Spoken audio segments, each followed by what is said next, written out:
This is an update and interviews from the press conference on the Catawba County mass pew-pew incident. YouTube is censoring me. I do apologize.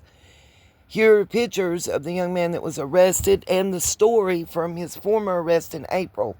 You're also, please stick around. The other 3 individuals they've announced, mugshots will be forthcoming. Good afternoon. I'm Catawba County Sheriff Don Brown. Before Darren Killian's bond hearing today, I had a message to share with you about my gratitude for what all these law enforcement agencies are doing to help us investigate this tragic case. But now, I want to say that I am outraged. The first suspect we arrested in connection with this mass shooting was given a $200,000 bond.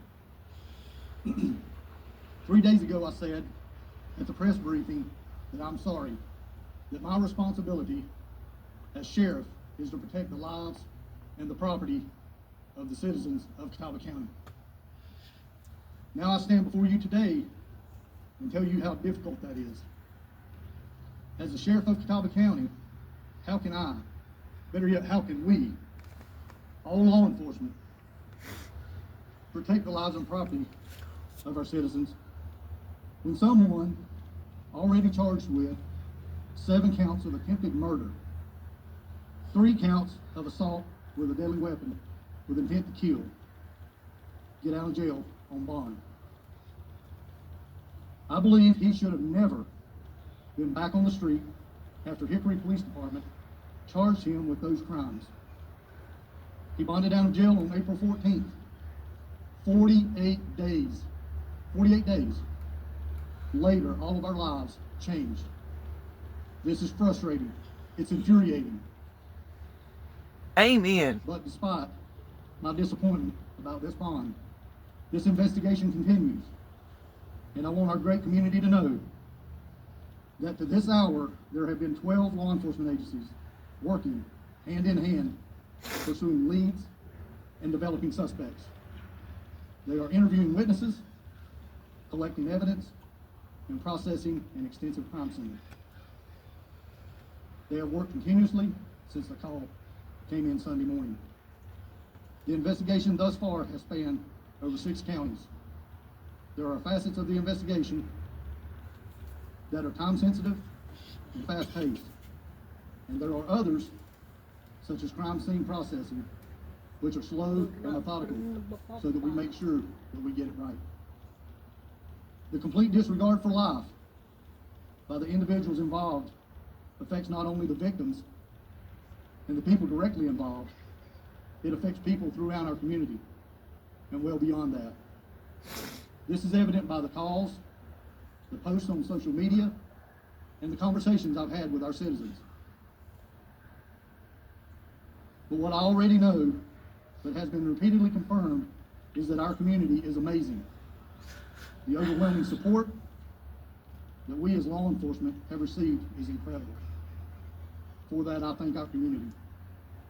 In closing, I commit to you, our citizens, that the law enforcement team assembled in this case will continue to work aggressively and continuously until everyone, and I mean everyone, responsible for these senseless crimes that shook our community to the core are arrested, charged, and prosecuted.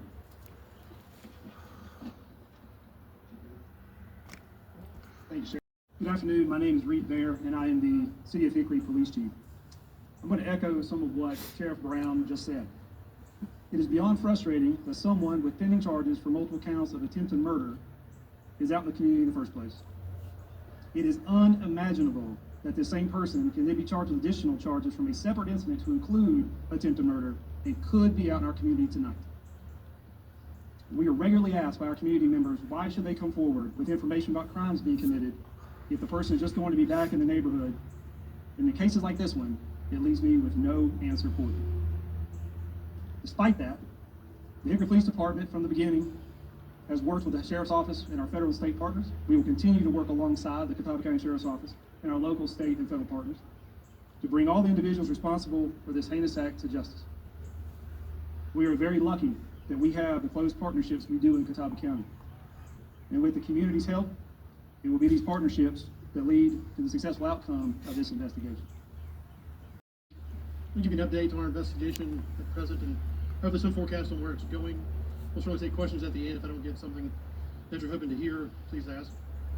As you already know, we've made an arrest in the case. You've heard a lot about Garrett Killian. That arrest is for attempted first-degree murder. We're also now announcing that we have a charge of attempted first-degree murder on Tolan Huff. Huff is not in custody. We're looking for Mr. Huff, asking for the public's assistance in finding Mr. Huff, and we're asking the media to broadcast Huff's image and the outstanding charge so that he can be located. I'd be happy to.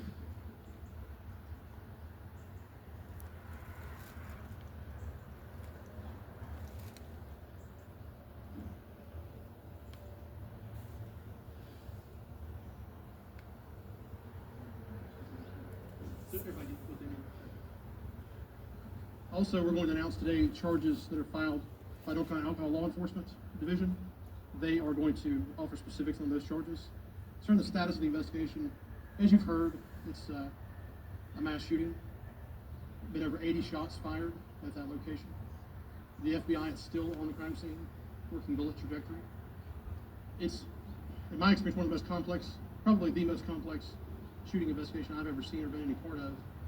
And it's vital that we understand where every shot was fired from, if it's possible, and what the intended target of that shooter was, if possible, and then who was the actual target or the recipient of that gunfire, person. As we establish that and gather competent evidence, we are in near constant consultation with our district attorney's office about charges, and we're filing charges that we feel like at this point are substantive and that our district attorney's office can take to court immediately and support by way of facts. Again, the FBI is still working on bullet trajectory at the crime scene. I don't know when they're going to be finished. I understand that work, again, is ongoing. We're going to travel out there and get an update on that here in the coming days. We do expect additional charges in this case, multiple persons, multiple charges. The gentleman that have been charged, and Mr. Killian that's been arrested, will also be facing additional charges. One last thing, and then I'll eventually take your questions at the end. As you know, there's been a homicide in this mass violence event. We are looking at that homicide along with all of the other injured parties. We've received questions, and they're understandable questions, about why we have not charged someone in the homicide yet. Again, we have to be able to account for every shot, the shooter, and the intended recipients and the actual recipients of those shots before we can discern who might be responsible for the homicide in this situation. I'll be back later for your questions. Good afternoon. Special Agent in Charge Porter with North Carolina Alcohol Law Enforcement. We are announcing today that arrest warrants have been obtained for 2 individuals. They are the individuals believed to be responsible for organizing and hosting the party. The first one is for Mr. Raekwon Craig. He's been charged with 3 counts of aiding and abetting underage possession of alcohol. Right? See that?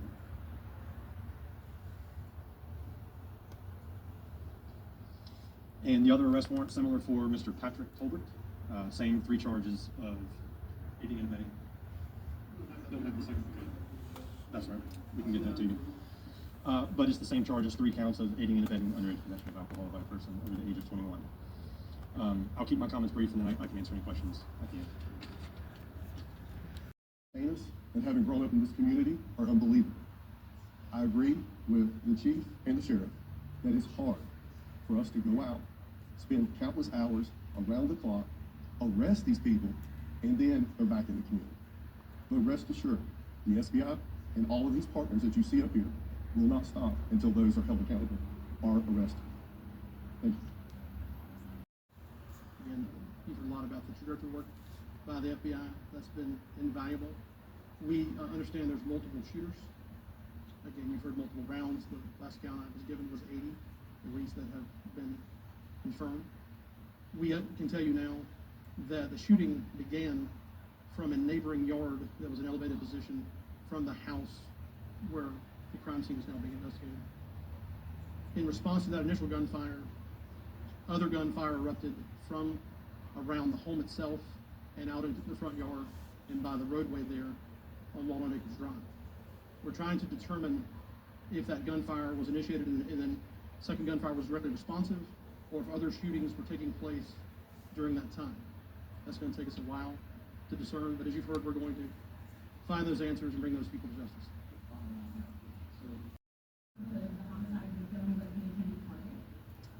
We do not know if he was the primary target or perhaps even the sole target. He certainly was victimized in this, and certainly him and his family suffered the most traumatic victimization from this. He certainly was a target, and again, as I talk about intended victims or intended recipients of gunfire than the actual recipients, we're working to discern if Mr. Hood was an intended target or just a victim that suffered his death during that tragedy. Yes, ma'am. And Huff are at least two of the defendants that have been charged in the city of Hickory shooting there at the closed party city. And so they're involved in that, and then now they're involved in this. Yes, ma'am. Investigating and trying to discern the motive. We can tell you that some of these people are affiliated with gangs. They've made those admissions to us themselves. We do not know if this incident was a gang act in its entirety, or that some of the people involved are affiliated in gangs. We're working that as a motive, and then other possibilities. Yes, ma'am. What the majority were, but we know that there were numerous underage and several juveniles as well. Yes, ma'am. That is one that I will defer to Major Turk and the Sheriff's Office for right now. Yes, sir. I will also defer that to Major Turk.